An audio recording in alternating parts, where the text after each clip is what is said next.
Hello everybody, Shrouded Hand here with another episode of Found Footage Fever. I've decided to change up the format a bit and only review one movie per episode. I found out the hard way that by reviewing two movies per video, it means you get spit roasted with two separate copyright claims at the same time.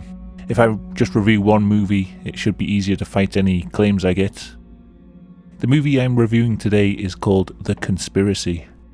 I'd say it's more of a documentary horror rather than strictly a found footage movie, but as I said in the last video, the genre is pretty vague these days, and sometimes a movie just feels found footage, even if the footage wasn't lost to begin with.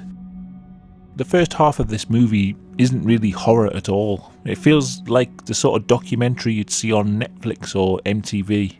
The movie was made in 2012 and it really has the feeling of that era, and it kind of gives it a real air of authenticity. I think the acting in it is so good that if you showed it to someone and they didn't know it was a movie, they'd believe they were actually watching a proper documentary with real people being interviewed on the street.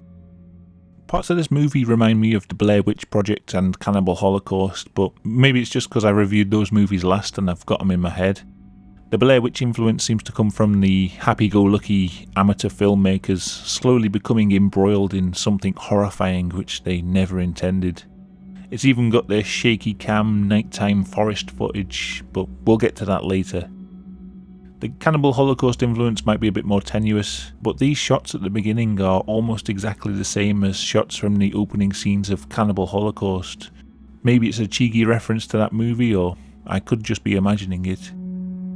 So the main plot of the movie is a small team of filmmakers find a guy ranting on the streets about government conspiracies. They decide to make a film about him and they get invited back to his house to interview him. His walls are plastered with newspaper clippings and generally it looks like what you'd expect an insane conspiracy theorist's home to look like.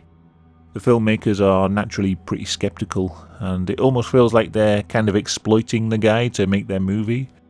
This whole part of the film feels really authentic. The acting's really good and feels very natural, and they cut in a lot of talking head interviews with people from both sides of the conspiracy theory arguments, and then they splice in real footage from news and YouTube videos. It kind of reminds me of a series of books called the Illuminatus trilogy, where real life and fictional conspiracy elements are combined in a way that leaves you wondering how much of it is actually true. Eventually the crazy conspiracy guy goes missing. His apartment looks like it's been completely ransacked and there's no sign of him anywhere. The filmmakers decide to bundle up what's left of his newspaper clippings and they take him home with him. As they sift through the clippings, one of the filmmakers becomes more and more convinced that the guy was actually onto something, whilst the other remains skeptical. I really like this part of the movie because I think it offers a good insight into both sides of the conspiracy argument. If you believe in a global conspiracy of elites or not, I think you'll identify with one of these characters at this point. The skeptical one sees his friend becoming increasingly paranoid and drawing conclusions from things that don't quite link up. But the one who believes in it becomes frustrated at his friend's inability to connect the dots and an unwillingness to look at the facts objectively. Eventually their research leads them to a mysterious group called the Tarsus Group. This seems to be a fictional version of something like the Bilderberg Group mixed with the Bohemian Grove Club, and it's got elements of other secret Masonic style groups sprinkled in there for good measure. It's a fictional club, but it's based so closely on real life things that it feels very genuine. And this is the point in the movie where the horror elements start to creep in.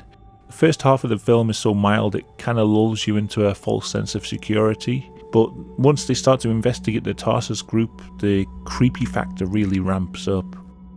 They start being followed by a black SUV with tinted windows, and their apartment gets ransacked while they're out. There's an increasing sense of paranoia that really draws you in with them.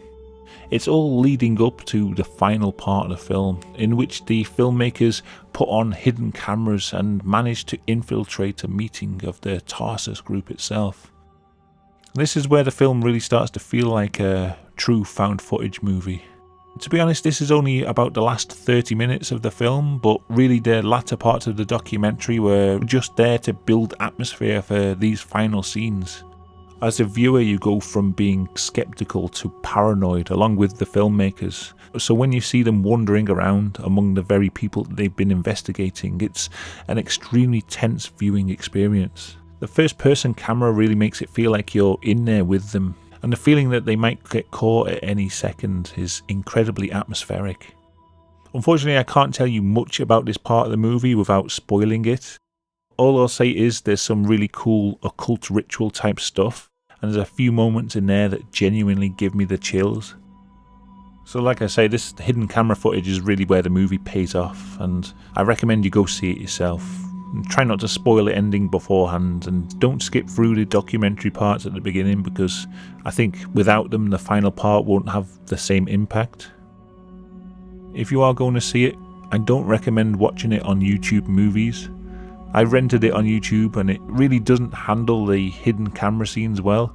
Obviously these scenes are lower quality than the first part of the film, and that's fine, because you expect with a tiny hidden camera it's going to be kind of grainy and low quality. But then YouTube's compression adds another layer of crappiness on top of it, to the point where it makes some parts almost unwatchable. It kind of makes a lot of scenes very blocky, and it really took me out of the movie at some bits. So YouTube Movies really sucks. They also messed up Blair Witch Project, so don't rent that on YouTube either. But yeah, I'm not sure what it is with YouTube. They don't seem to be able to handle the old grainy footage as much as the HD stuff.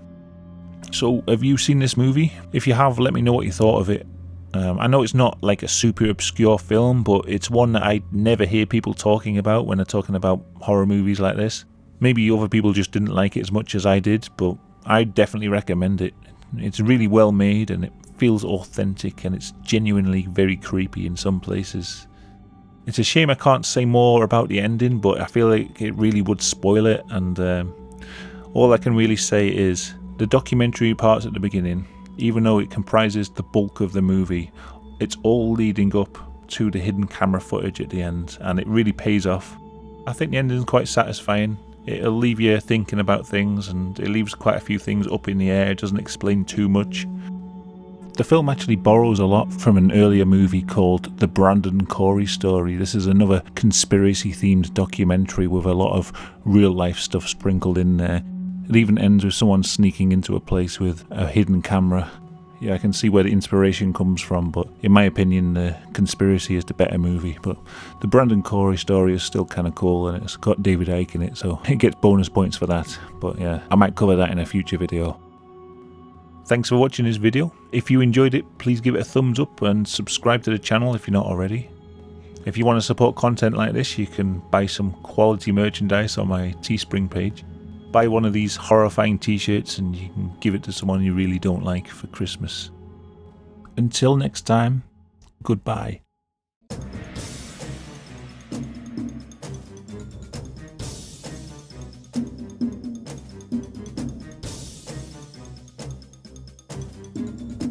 Please buy a t-shirt.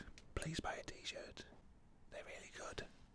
These t-shirts are really good. I drew them myself. Go buy one.